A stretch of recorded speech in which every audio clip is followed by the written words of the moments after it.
Hi, this is Dennis with Second Chance Tackle. Today I've got the pleasure of working on what I consider to be one of the best reels ever made by Penn Fishing. And this one is the Penn 545 Graphite. And this one is just an absolute beautiful reel. It's a high-speed 6-to-1 reel with ball bearings. It's just as smooth as all can be. And Scott, the fellow from California that sends me a lot of flea market finds, found this one out there in California. This one hardly looks used.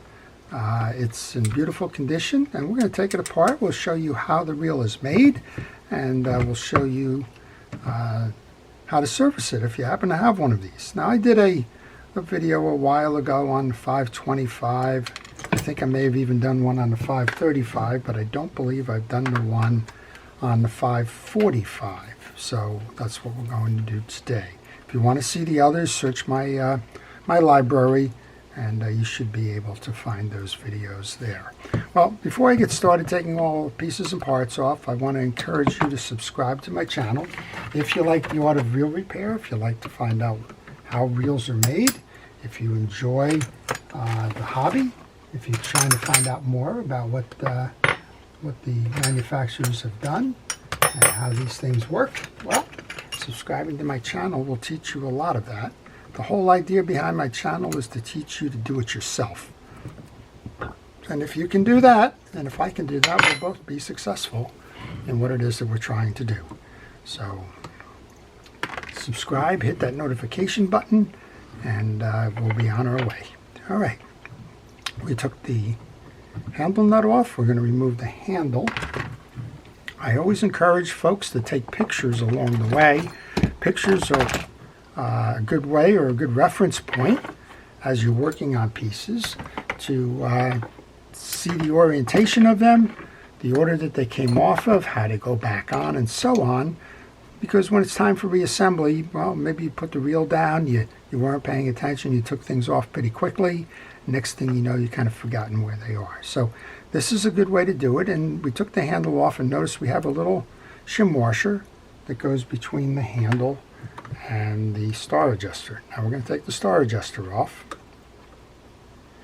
Another way to do that if you get stuck is to go ahead and find the schematic for the reel. They're available online. mysticparts.com is one place for all of your Penn parts schematics. And if you do that, that'll show you a burst diagram of the reel, and you can use that as a reference for where those pieces are. All right, solid star adjuster, no shim washers under there. And the next thing you're going to see is a bearing under here. So there's no tension washers or anything on this side of the reel.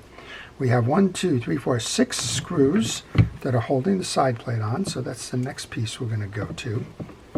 There's 4 on the trim ring. They appear to be the same size, but we're going to take them out and check anyway,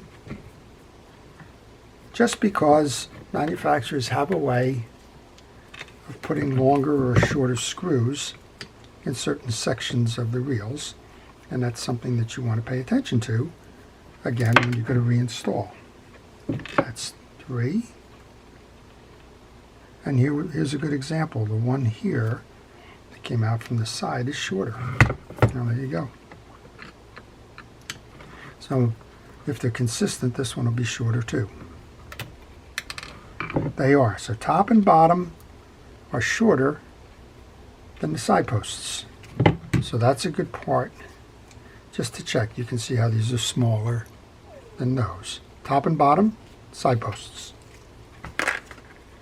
Easy enough to just not pay attention, put them into a parts tray, and next thing you know, well, something's wrong in the install. Just going to work this trim ring off. I just like to do it that way. We've got 2 more screws that are securing this on. So let's take them off. This is a Phillips head screwdriver that I'm using. It's just a number 1 Phillips head. This one has a magnetic tip on it, but these screws are stainless, so you're not going to find the attachment there from a magnetic standpoint. Stainless steel is non-magnetic. And these screws, of course, are different too. So we actually have 3 sets of 2 screws, each being different. And I take them off, I put them into my parts tray, bottom of a fast food container. And that's another place or way for me to organize so that I know where they are when it's time to go about taking them, putting them back together again. All right, you can see that the side plate comes loose after those screws are there. Another point now, in terms of taking a picture, take that off slowly, don't rush anything. Take a look at the inside. Things happen, so notice how the springs are oriented on the eccentric lever. You got one that's top loaded, one that's bottom loaded. That controls the up and down movement of your eccentric. That eccentric is going to push the jack in and out and enable free spool. On the back side of this, we don't have anything under that button other than a spool adjuster, and the business end of the reel is sitting right in front of us here. We have a good opportunity to take a picture, and the first thing I do whenever I open up a bait feeder reel or one like this is make sure that I secure those two springs that go on top of the yoke, because as soon as you turn it one way or another, those springs seem to do a disappearing act, and the last thing you want to do is go try and figure out where did those springs fall to. All right, let's take a look at the stack. We should be able to pull this whole stack up. So this again is another opportunity for a picture. Here's our main gear. Underneath that we have a click ratchet. Notice the orientation on the click ratchet so that when it's time to reinstall we can do that. We have a spacer under the bearing, and we have the bearing. And this is kind of a standard Penn bearing there. It's shielded, it's not sealed. And while I got a moment, while we're doing it, I'm going to test the bearing. It's rolling fine. I just clamped the inner ring with my finger. Now I'm just going to load that up with oil. I oil bearings, I do not grease them. And we're going to take those components, find a separate little corner of the tray. I'm going to leave that there because we will service it. This is your anti-reverse. Notice it's held in by a screw, and that there's a spring on here. So we don't need to touch that at all, but let's remove the jack and the pinion gear from there. I'm going to put that down for a moment. And let's remove, that is the jack. That was the yoke and the pinion gear. We're going to remove the jack. Notice we got a little bit of cleanup to do here. So I'm going to grab a paper towel and wipe that down. I believe that there's a bearing under here, so we're going to remove these two screws.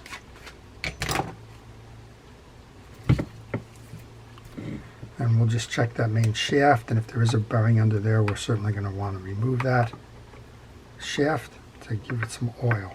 I guess if there is a bearing under there, you could work your way around it, but for the purpose of illustration, it always makes good sense to take it off.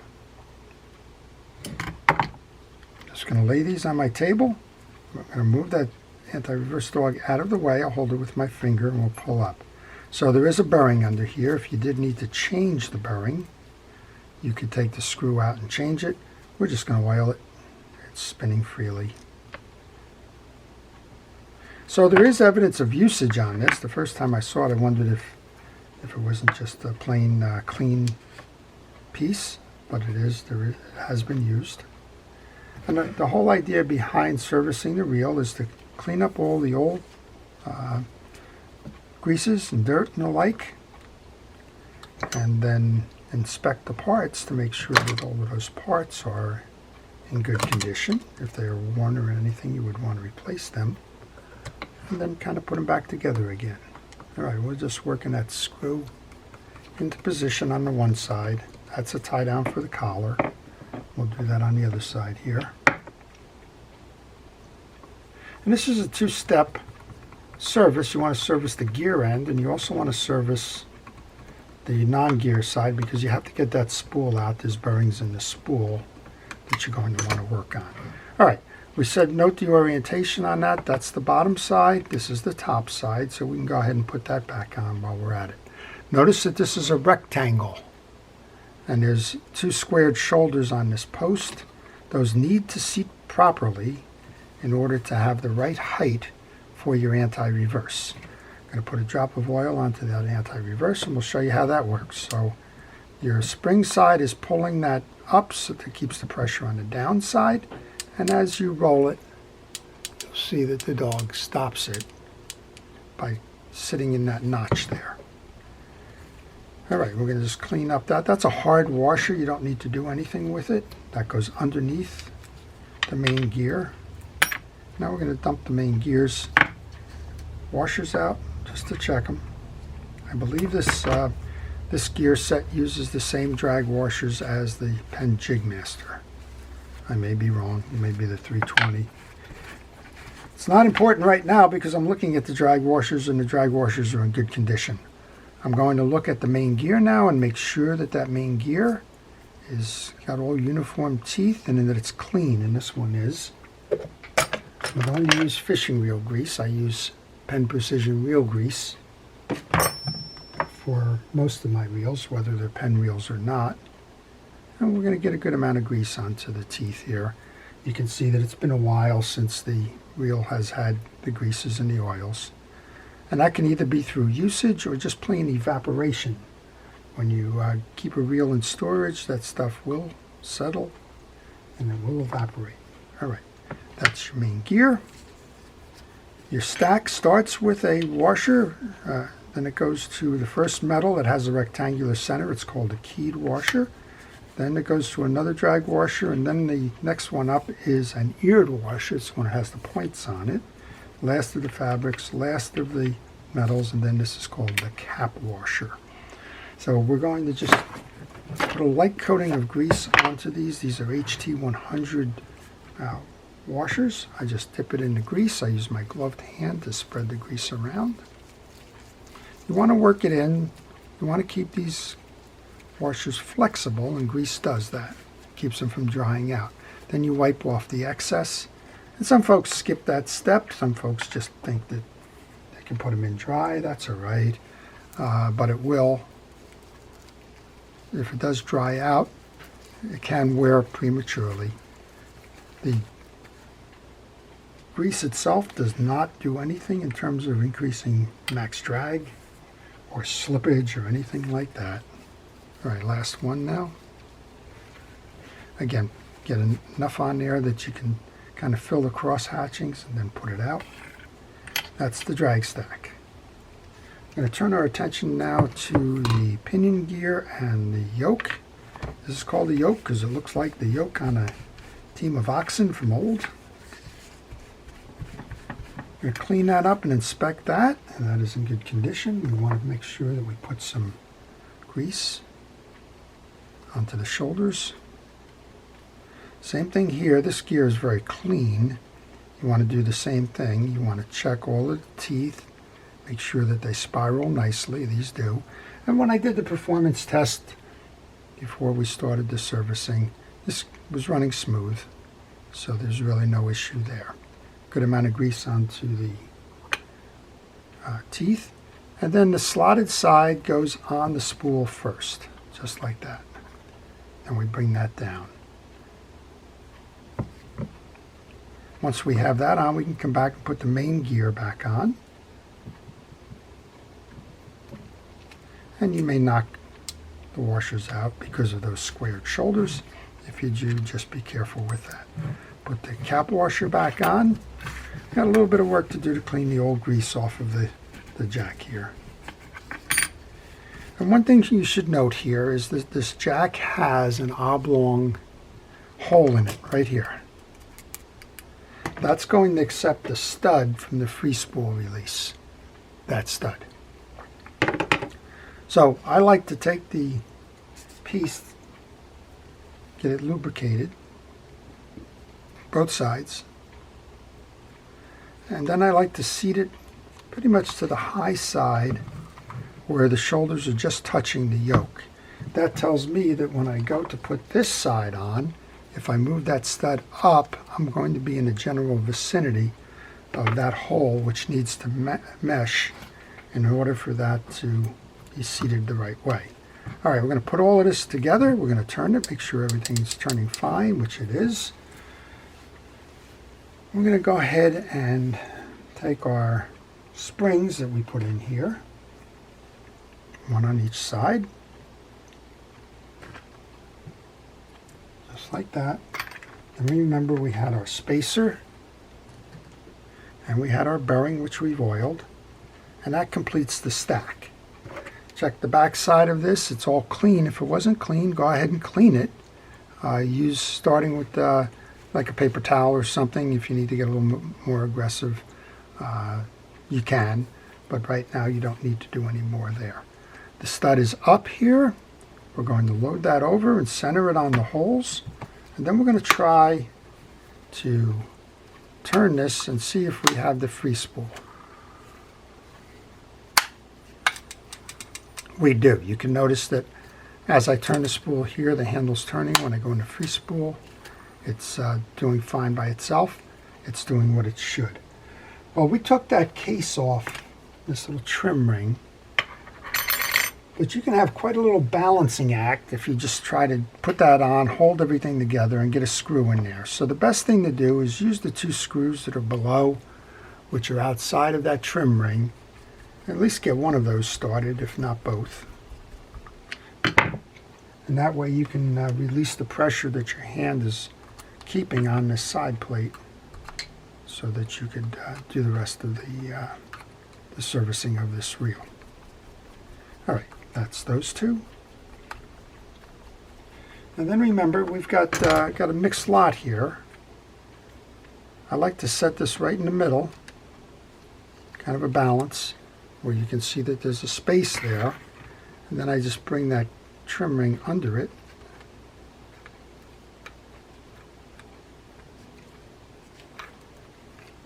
And rotate it until I have the slots lined up. Remember what we said. Bottom and top are the shorter screws. Side and side are the longer screws. Well, I'm going to grab the 2 long screws first. And these are machine threaded inserts into the crossbars. So if you have any questions on this reel or any reel in particular, maybe you're working on one and something's not lining up properly, or maybe you didn't take the pictures along the way and you've got a potential reel in a bag project coming because you can't remember how it went back together again, or maybe you just want to know a little bit about the history of the reel. Maybe you inherited the reel from somebody, you're trying to service it and would like to know more about it. Any of those questions, if you leave them in the comment section of the video, that I do try to answer those as best I can. Not going to tell you I know everything, I don't. And well, I'll try and give you an answer. If I don't know the answer, I'll try and point you in a direction where you might be able to find the answer to either confirm or help maybe break an urban myth about some things. I just had one come in the other day. The reel was first manufactured in 1968, and somebody was insisting that their relative had purchased it in the 1940s. So there you go. All right, so this is the way we found it. We're going to put the star adjuster on now.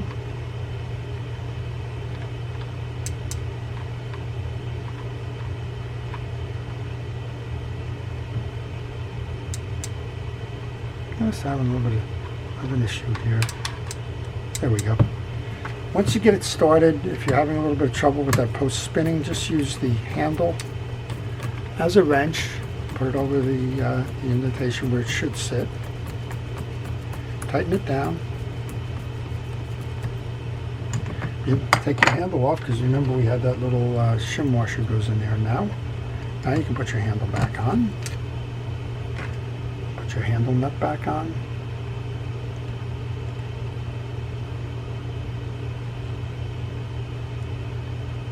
And hand thread these as much as you can. I just was talking with a fellow, has a fairly expensive Shimano reel, and the post was stripped, and the post is no longer available. That's a shame, but somebody went ahead and kind of wrenched it up pretty good, and well, may have destroyed the reel. All right, the nut is there. If you put the flat side perpendicular to the screw hole, you can generally line that up, which is more than just a little bit of luck, but we did that. Now we're going to put this back on. Well, the only thing to do is go over to the other side now, take care of the back end of this reel. And I think you can see why it's one of my favorite reels. The materials are very good. The gears you can see are very strong. They didn't skimp on materials, and I think the engineering is very good inside of it. Well, we're going to do the same thing here. We're taking those screws out. I can't say with certainty that there's going to be the same pattern, but there may be. The longer screws to the side posts, and there is. The two shorter ones are going to be high and low, and the longer ones are going to be into the cross posts. And this time around, I think I'll probably leave them right on my table, because all I want to do is pop this off, pull a spool, make sure that we oil the bearings, and we can move on from there.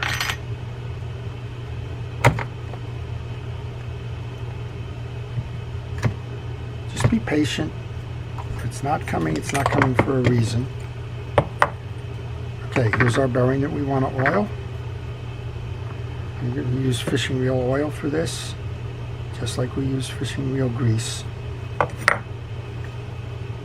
Now there's some oil on this click mechanism. It really doesn't move, so you really don't need to do too much with that. Got the bearing on this side of the spool. Here's the bearing on the other side of the spool. If you had line on this reel at this point, you probably would want to take the line off, put fresh line on for the new season. I always recommend that as part of the basic service. But if you want to live dangerously, I guess you could avoid that. Look at just spin it, it's beautiful. Let's put a little bit of grease onto the shaft that's going to run through that pinion gear. Let's just grab everything and put it back into place. Generally speaking, the Penn logo is going to line up to parallel with the ground so that you can read it. Didn't pay attention to this one. Hopefully they're equidistant. Well, fits that way. I did pay attention to know that the top and bottom screws are the small ones, so I'm going to start with that. Then we'll give it a test. We'll see how we did. Again, if I was to vote for top reels of all time, this one would be one of the ones that I would put in there. I think a lot of folks know my affinity for the Daiwa C-Line 50H. I think that's one of the best reels of all time ever made. And then there's those that, well, if you're in a Hall of Fame, I guess they would call you an accumulator, as opposed to just an outright star, but you've lasted so long, and you accumulated a lot of statistics that would probably make the list as well. And of course, among them would be the Penn Long Beach 1665. Those were the go-to reels for fishing fleets for years, and with all good reason. They're simple to repair. They just last and last and last. We're in free spool. Let's give that a ride on the spool. It just works beautifully. If you wanted to slow the spool for casting, or if you wanted to loosen it up, that's the whole idea behind this button here. That's a spool tensioner. Ball bearings are nice and clear. We're going to put that into drive. I'm going to just loosen that up a little bit. Sometimes when you put a little bit of oil and grease in there, it does take up some additional space and tighten the reel up. This one's just a beauty all around. All right, final tip on this. Once you've done that, back your drag off. You don't want to compress out the old greases. That acts like a vice grip if you leave that on. So just back it off until you're ready to take it fishing again. Well, that's it. A beautiful Penn 545 graphite reel. Hard to beat. I hope you've enjoyed that. To our first responders and essential personnel, thank you for all it is that you do. To everyone, please stay safe, stay well, stay watching. This is Dennis with Second Chance Tackle. Have a great day.